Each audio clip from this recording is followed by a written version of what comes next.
Et coucou tout le monde, j'espère que vous allez bien. Donc aujourd'hui on va parler de la baguette magique.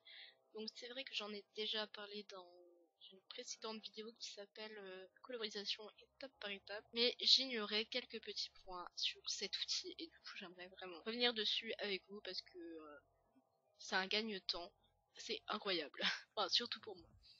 Du coup, comme vous pouvez le voir, j'ai fait 3 triangles différents, donc sur des calques différents pour pouvoir ajuster la baguette magique selon la situation. Parce que c'est vrai qu'on fait pas le line tous de la même manière, etc. Du coup, ça me paraît plus juste de le faire de cette manière-là. Donc en fait, tout simplement, j'avais pas remarqué que la baguette magique proposait des paramètres spécifiques et franchement, ça aide pas mal.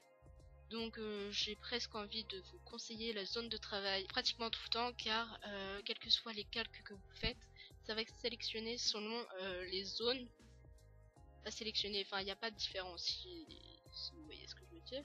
Du coup, vous pouvez autant sélectionner cette partie-là que cette partie-là que cette partie-là. Quel que soit le calque que vous êtes, la sélection ne changera pas. Et même que vous pouvez sélectionner l'entourage et pas forcément l'intérieur. En fait, ça dépend où vous mettez votre souris, en fait, tout simplement.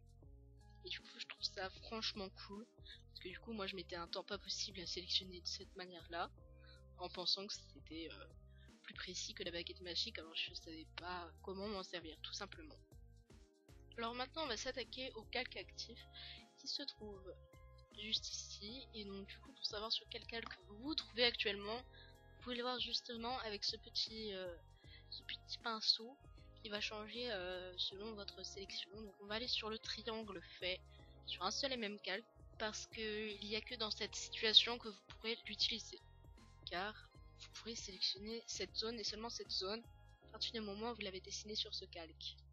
Car si j'essaye de sélectionner ce triangle là, ça ne marche pas tout simplement parce que je ne l'ai pas fait sur ce calque. Voilà, vous pouvez faire la différence de couleur, donc ça c'est pour le triangle coloré. C'est que selon ce réglage là, la sélection sera plus ou moins forte. Comme vous pouvez le voir. Là vous voyez, plus c'est bas, plus la sélection sera moins pleine. Donc j'étais à peu près là, et voilà, ça prend vraiment tout l'espace colorisé. Donc du coup vous pouvez revenir sur une colo que vous avez déjà sélectionnée, tout ça. Et c'est vrai que c'est plutôt pas mal. Ensuite, il y a sélection de la source. Sélection de la source.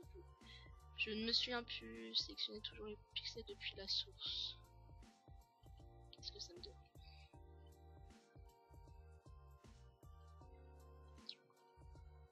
Ça me donne absolument rien de particulier. Et je ne sais pas. Je ne sais pas à quoi ça sert.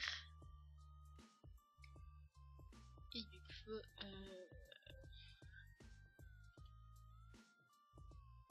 c'était très utile ce que je viens de faire, mais disons qu'en fait, grosso modo, pas que la vidéo s'éternise sur un petit point sur lequel je voulais revenir, je vous conseille vivement d'utiliser soit la différence de couleur, soit précis en mode de sélection, et ensuite soit le calque actif ou la zone de travail qui sélectionne tout sans prendre en compte en fait vos différences de calque, qui est plutôt bien quand vous avez pas mal de calques différents.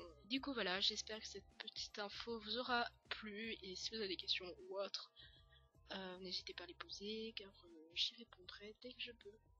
Salut à tous!